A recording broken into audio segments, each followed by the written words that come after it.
Welcome to the Missouri Teacher Development System On-Demand Learning Series.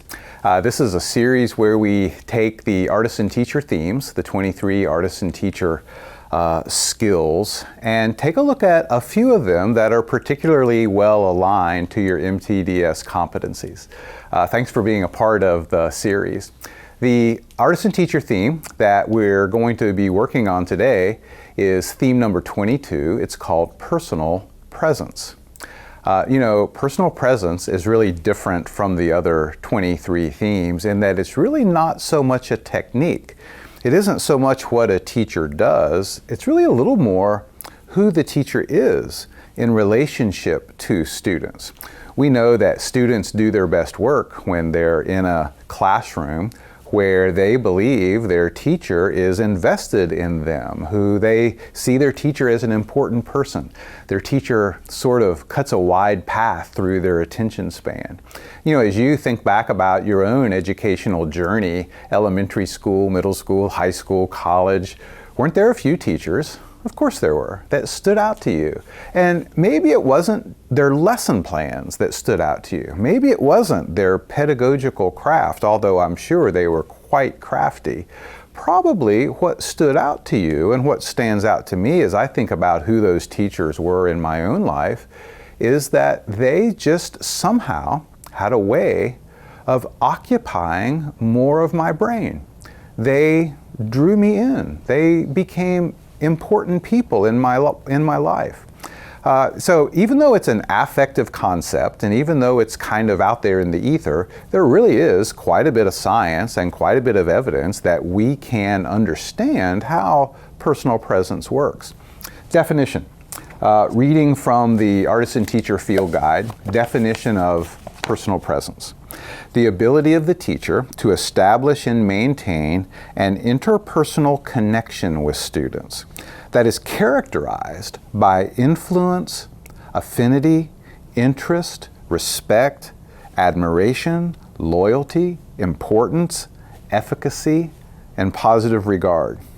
Okay, you're right. It's a pretty long definition, right? Let me just go back and re-emphasize those characteristics of a teacher with personal presence. Influence, affinity, interest, respect, admiration, loyalty, importance, efficacy, and positive regard. These are traits that when students think back about teachers that were extra important in their lives and who they didn't miss very many of their classes and they worked extra hard, these are some of the personal traits that students report that teachers with great personal presence have. While I've got the book out, just the opening paragraph from theme 22 on personal presence. Sometimes the reason a lesson is well learned isn't the content of the lesson. The teacher's skill in planning and design are important too, but not as much.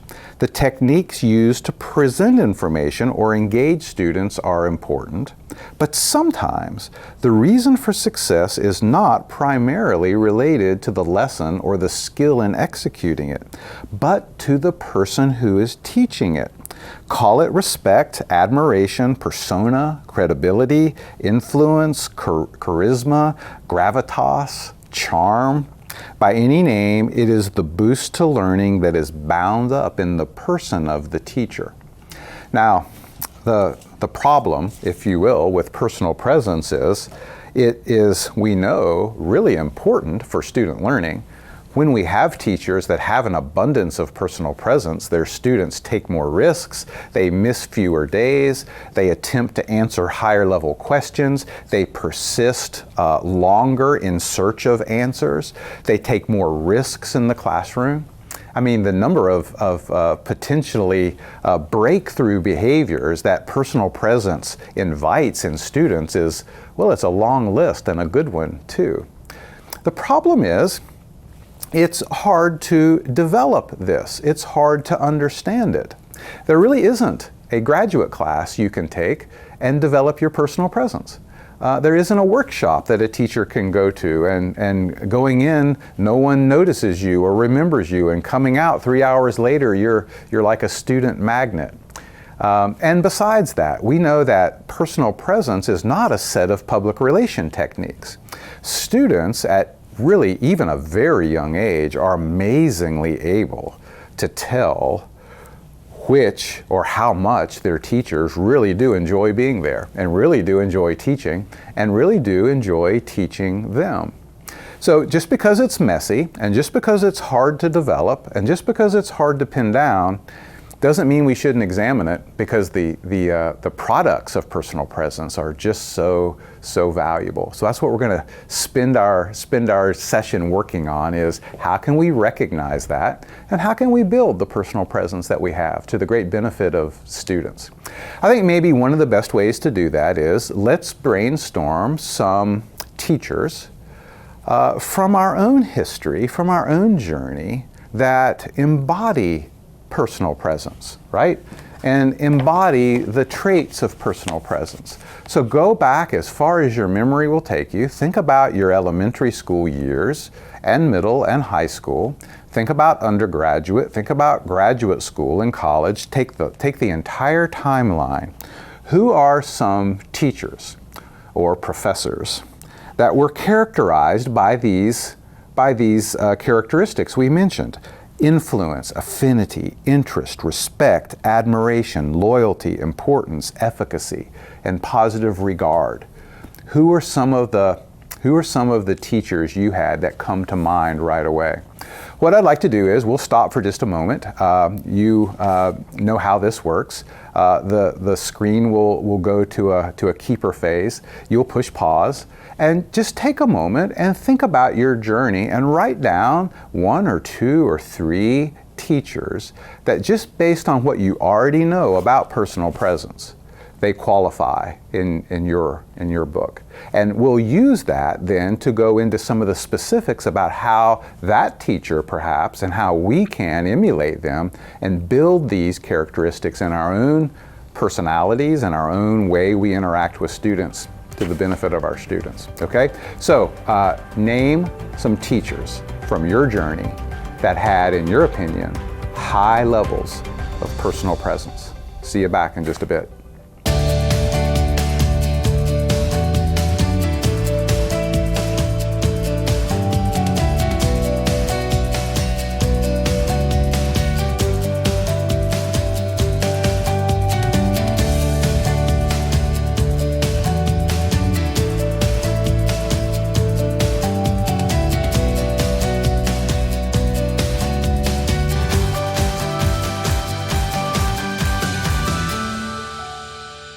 Hey, welcome back.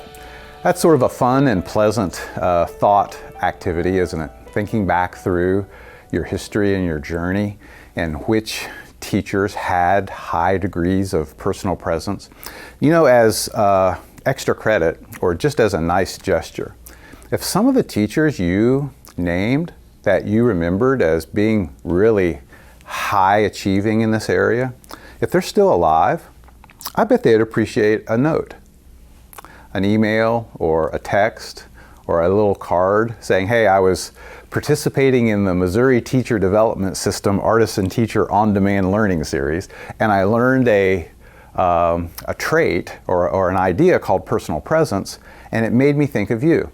I bet they would really appreciate that. And of course, that would up your personal presence as well. So that might be a nice idea if you can think of making contact with one of those teachers that is an exemplar for you of personal presence.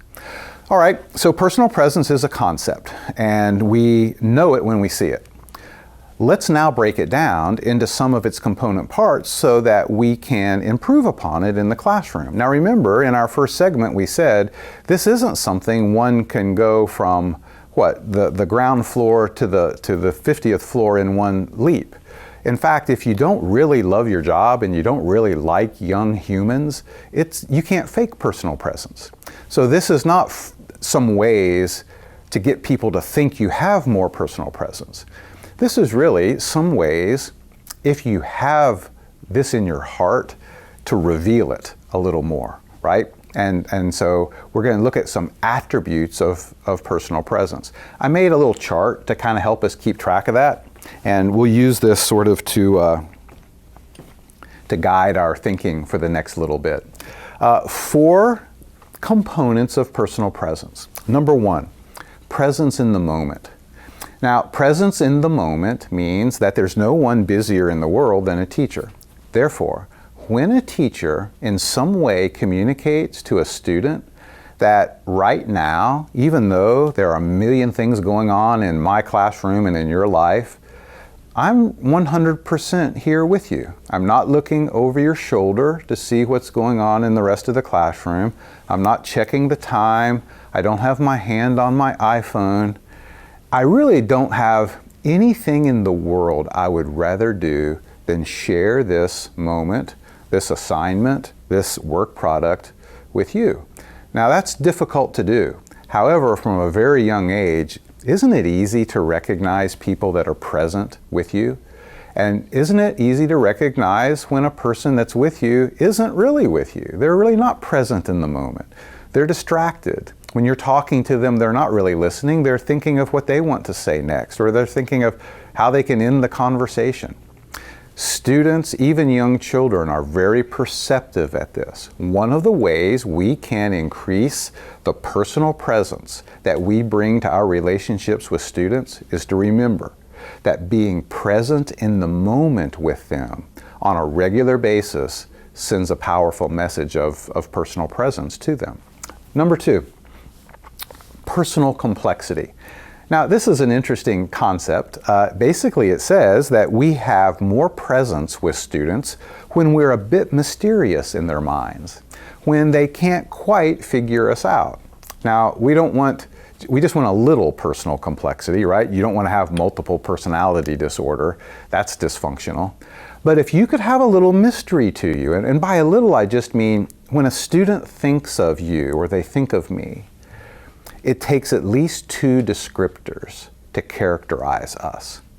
So instead of saying, oh, he's funny, it'd be better if a student would say, he's funny, but he's also deep. Here are the two different descriptors, funny and deep. It's better to be funny and deep than really funny or really deep individually.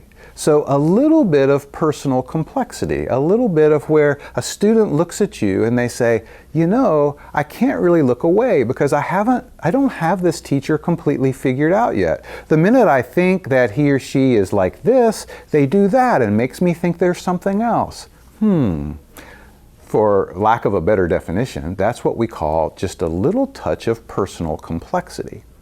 Personal complexity drives interest and persuasion and influence, and it's an important element of personal presence. Number three, influence and persuasion and presence is a two-way street. So one of the ways teachers can build their presence with students and influence students is to be influenced by their students. We are more influential in the lives of people who suspect that they influence us as well. Another way of thinking about this is, as a teacher, don't be so perfect. Don't be so on a high platform that no one can touch you. You're a professional. You're doing your work. And no matter what students do, you're going to continue to do a good job. You're kind of, up there, out there, untouchable.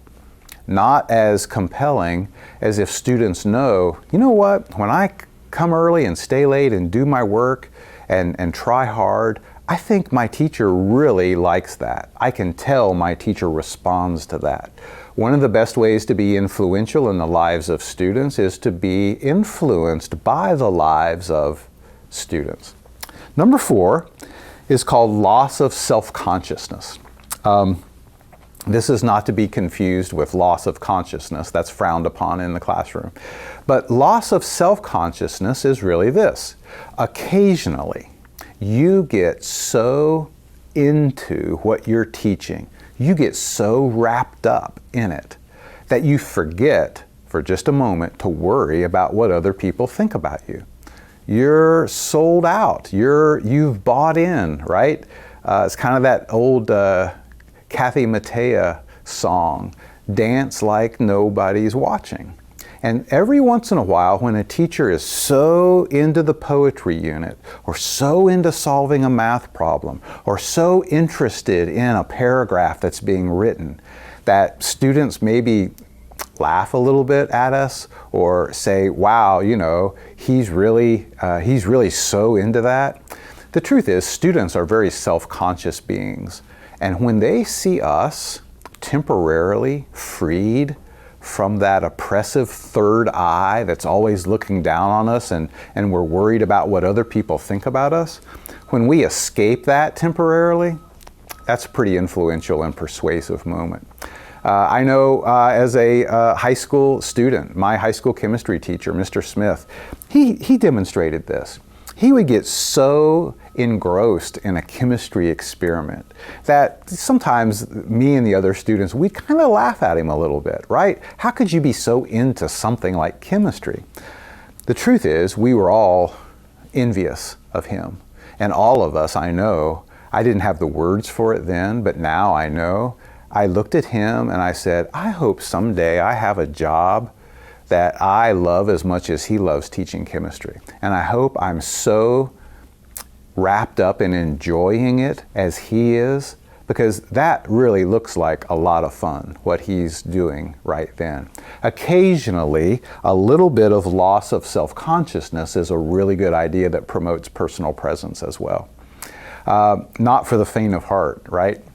Let's go to a thinking time, and of course, as is our custom now, let's be specific. And what I'd like to ask you to do is just look at these 4 elements of personal presence. Presence in the moment, personal complexity, being influenceable, and loss of self-consciousness. Pick the one that resonates the most with you. Of all those 4, the one that kind of calls your name the most, and then let's just take a moment or two and think about how you could, use this more in your interactions with students.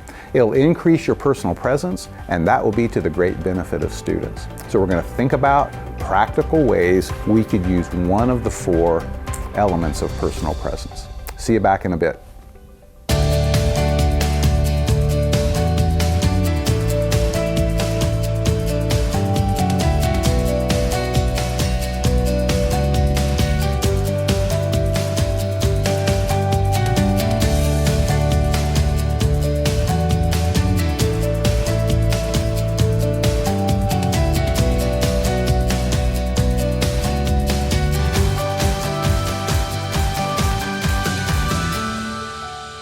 Welcome back. Thanks for your good thinking and examples and engagement. You know, when you think about those 4 attributes of personal presence, what I asked you to do in your think time was to pick the one that resonates the most with you. Now, that's likely going to be the element of personal presence that you're already most advanced in. So maybe self-consciousness, loss of self-consciousness resonated with you, or maybe presence in the moment did. So let me ask you to redouble your efforts and say, one of the best ways to increase the personal presence that you have with your students is to double down on what you're doing well already. So if being present in the moment just is second nature to you, you're really good at that, at getting students to engage with you and make them sense that even though there are a bunch of other students, in the class, they are really occupying your total attention at this moment, then be even more intentional and even more aware and conscious of how you do that. Then the second bit of growth is to pick one of these 4 elements that you don't see yourself as able in right now and develop that. If you're pretty risk averse and loss of self-consciousness really kind of scared you, then start slowly, start with something easy and try to build that up. One of the things we know from your memories of your most compelling teachers, the ones that had the most personal presence with you, it wasn't their pedagogical skills that we remember, even though that's incredibly important. It's the presence. So it's skill plus presence equals, what does that equal? That's practically unlimited. Double down on your strengths, work on your weaknesses, that can help you in this especially important element called personal presence to be be even better and better in that regard. The last paragraph of the chapter on personal presence, I'd just like to share that as a close. Mihaly Csikszentmihalyi, now there's a name, isn't it? He's a Hungarian-born psychologist and author. Mihaly Csikszentmihalyi, in his national bestseller, Flow, The Psychology of Optimal Experience, identifies loss of self-consciousness, that's one of our 4 themes, as a key indicator of the flow state. Flow, according to Csikszentmihalyi, is the state of being completely caught up in an activity such that it is enjoyable and satisfying. A violinist in the middle of a concert, a rock climber completing a technically difficult part of an ascent, might be said to be in a state of flow. Csikszentmihalyi concludes, loss of self-consciousness is often accompanied by a sense that time does not pass in the way that it typically does. You know, in a classroom, it's when both students and teachers sort of say, it can't be 2:30 yet. That's not possible. It seems like we just got started. When you're engaged with people with personal presence, it is true, time does warp a bit, right? And it does seem to speed up. And of course, that makes a classroom ever more engaging. Good luck on this one. Emphasize the personal presence attributes that you already have. Work on how to improve that to the great benefit of your students. Thanks so much for being a part of Missouri Teacher Development System Artisan Teacher On-Demand Learning, the series that we've put together. It's been a pleasure being your facilitator and host. We'll see you around soon.